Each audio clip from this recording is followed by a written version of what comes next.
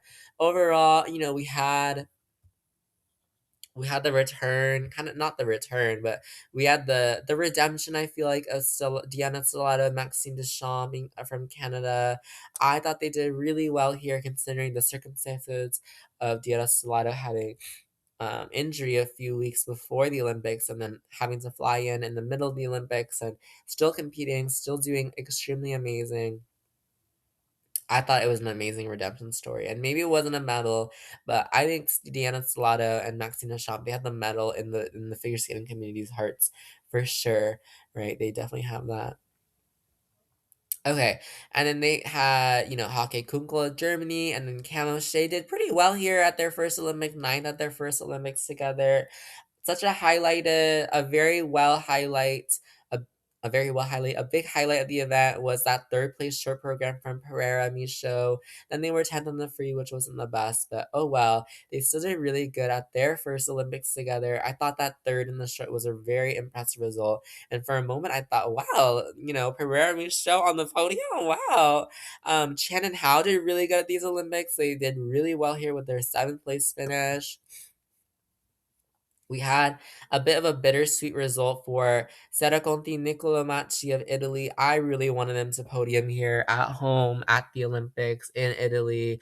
I really thought, I really wanted them to have that special moment in their career having a home Olympic medal. Unfortunately, not here. They were eighth in the short, sixth in the free, but they still got team event medals. Who cares? And then we had the comeback of the 2022 Olympic champions back here to try to defend their Olympic title. They were fifth here, Sui and Han of China, and it was still really good performances from them, especially considering how crazy it was that they even came back this season. It was so unexpected from everyone. Fourth place, I thought this was a very notable fourth place. A lot of people should be screaming at this. Pavlova Sviatchenko of Hungary, they did a really amazing career. These are new bests for them as well.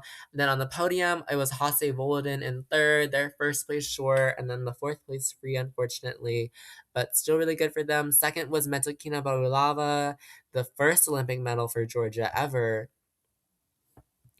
the first Olympic medals, the silver for Georgia, first Olympic winter Olympic medals, actually, first winter Olympic medals for Team Georgia. And then the winners were so deserving winners. These were such a positive moment in the games. Miura Kihara of Japan, they were fifth in the short program. I think the mistake was their side by side jumps, and then their free skate to Gladiator showed that they were fighters. This was a world record free skate, actually, right?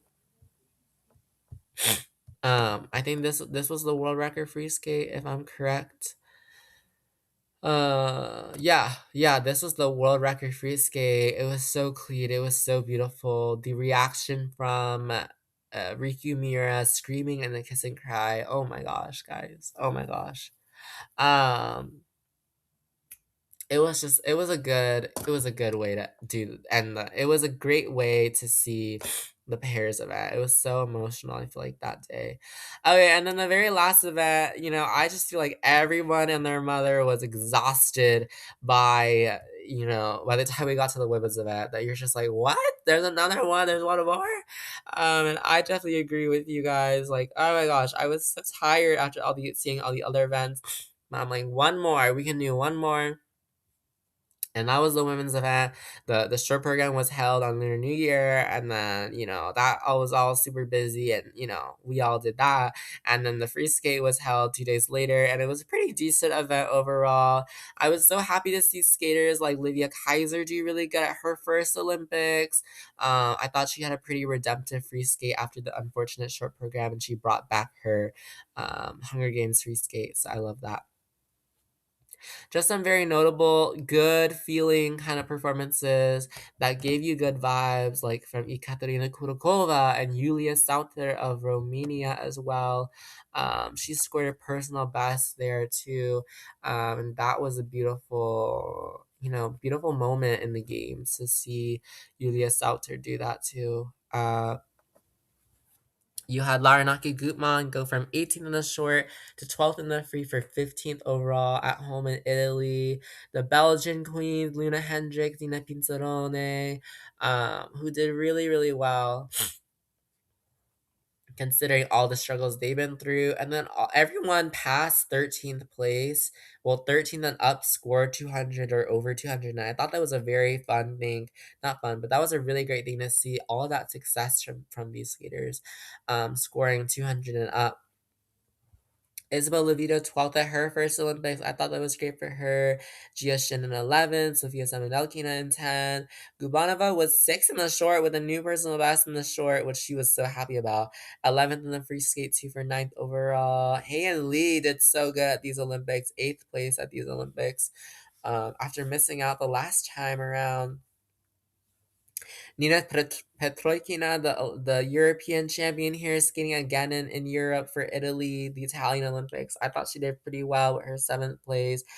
Delia Petrosian was 6th place. Amber Glenn, oh my gosh, I would have wanted Amber Glenn to win a medal for sure, and she had the ability to win a medal for sure. That short program mistake, the popped triple loop, just super unfortunate, of course. But then she fought for that free skate so hard. The only mistake being that loop at the very end of the program. For fifth overall, I was so happy to see her get fifth overall. Genuinely one of my favorite skaters, and it was such a moment for Amber Glenn, and I was so happy to see her get that free skate and get that reaction that she liked. Moni Chiba got fourth in both programs for fourth overall. And then the podium, I thought this was such a positive podium. It was third place Amy Nakai, first in the short, ninth in the free, but third overall for Amy Nakai. A couple mistakes in that free, but oh well. Kari Sakamoto was second here. Again, a couple mistakes, but it's fine. And then the winner was Alysa Liu, and I was in math class when it happened, and I opened the results, and I started jumping up and down because I was so excited to see Alysa Liu win the Olympic gold and the first U.S. women to win since 2002, the first medal since 2006. Like I was so happy, and I just thought that was just such a great ending to the last Olympics, or not the last Olympics, but this Olympics, having that women's competition. But yeah, that was basically my run through of the Olympics. I know that was kind of rushed. I don't know. It's gonna take a long time, not a long time. It's gonna take some time. I feel like, to have that Olympic spirit wash off. I feel like I watched so much figure skating during the Olympics, and I also feel like I didn't watch enough. I feels like it was yesterday, and it feels like it was 10 years ago too. Definitely a memorable Olympics. I'll remember this Olympics for the one I was super busy during, of course, but at the same time, it was the Olympics I enjoyed so much, and I am just so happy that I was able to experience it, and especially with the community, and especially with all the people on Reddit, and then all the people who said positive comments on the internet and on Instagram and everything. It was just so special to see that. Okay. I don't know. I feel like I should end off the episode, but I don't want to end off the episode because it feels like I'm saying goodbye to the Olympics, and that's no fun. But I guess I should end off the episode here. I hope you guys enjoyed listening to me rant about the Olympic and the Olympic spirits and kind of my summary and my reactions to all of the events at the Olympics. But that is it for Olympics content. I'll see you in 4 years, all right? I'll see you in 4 years for 2030. But this podcast is not going anywhere for now, just for now, right? Of course, we still have World to talk about this season, and then we can end off this season with my final reflections and everything. Next week, I actually want to do an episode on Alyssa and on the Alyssa Liu story and the Alyssa Liu effect, if you will. But, that's kind of for next week. But I'm so busy with school and everything. We'll have to see. I'm so tired, but there's still worlds to watch, and I'm so busy. But thank you so much for listening to this episode of a Teen Talks Game podcast. My name is Ango. I hope you enjoyed my rant about the Olympics. And next week, I will hear from you, or I will see you, or whatever. I will talk to you about the Alysa Liu story and the Alysa Liu effect, I feel like. But yeah, thank you so much, and bye bye.